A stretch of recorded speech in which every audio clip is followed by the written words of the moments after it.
वफ़ाक़ी हुकूमत अॻूणे वज़ीर आज़म नवाज़ शरीफ़ खे ॾेह आणण जो फ़ैसिलो करे वरितो आहे। एहतिसाब बाबति वज़ीर आज़म जे ख़ासि मुआविन शहज़ाद अकबर जो चवणु आहे त नवाज़ शरीफ़ खे 8 हफ़्तनि लाइ परडे॒ह मां इलाज कराइण जी इजाज़त हुई, पर उन इलाज थियण जो को सबूत ई नाहे ॾिनो। नवाज़ शरीफ़ खे का बि बीमारी नाहे। नवाज़ शरीफ़ लंडन जे रोडनि ते घुमे पियो। शहज़ाद अकबर लाहौर में शहबाज़ गुल ऐं फयाज़ुल हसन चौहान सां गॾु प्रेस कॉन्फ्रेंस कंदे चयो त नवाज़ शरीफ़ जी सिहत वारे मामले ते क़ौम खे ख़दशा आहिनि। उन पंहिंजे इलाज बाबति लंडन मां हिकु बि मेडिकल रिपोर्ट नाहे उमाणी। हुन वधीक चयो त नवाज़ शरीफ़ खे 8 हफ़्तनि लाइ परडे॒ह मां इलाज कराइण जी इजाज़त हुई, पर हू लंडन जा रोड घुमी रहियो आहे। इस्लामाबाद हाई कोर्ट बि नवाज़ शरीफ़ जी ज़मानत ते सवाल उथारिया हुया।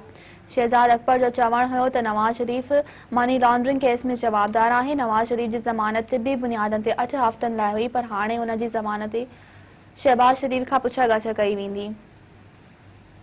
प्रेस कॉन्फ्रेंस दौरान शहबाज गुल चयो त नवाज़ शरीफ़ कूड़ जी बुनियाद ते 9 महीननि खां लंडन में तरसियल आहे। पाकिस्तानी बरतानिया विच में जवाबदारनि जी मटासटा जो मुआहिदो तइ थियल आहे। खेसि जल्द वापसि ॾियारो वेंदो।